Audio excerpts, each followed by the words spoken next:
kuya asikleveni kutakayo kuti baba varikukomera kumana kuti kupota kuchirana navavenyu saka vakumana kuti baba vemutiudhongo hamunawe kuchirana navavenyu saka baba vakaramba kusaina beba varamba kuya mudare ava ndamavenyu vakazvara imini ava ndipabonyi chaivo chaivo vari kuzwana papi baba wenyu imi ndiye ari kuti mukurara namai venyu imi murare namai venyu muchidei hamuna vakadzi venyu vari kupakadzi venyu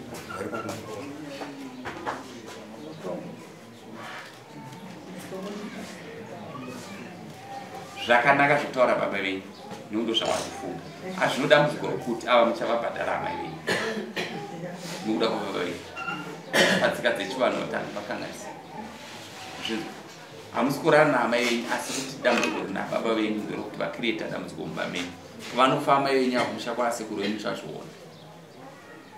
hamuna rugare vakomana baba venyu vakaipa pasina kudeka but ndongoda kuti muzvigamuchire musapinde pano zvakaipa ndo akakwira dare ndiani ndibaba wenyu makwira idare dai makandiwa kana vanopinza dare risina kukwira dare nyarara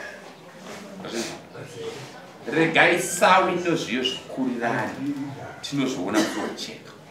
tisawi ndozvizvo zvinhu unazvindaura asekuru nyama asekuru nyama orashaya asi hakuna here dzimwe hama dzamenyu ndai mukarumba mwanyara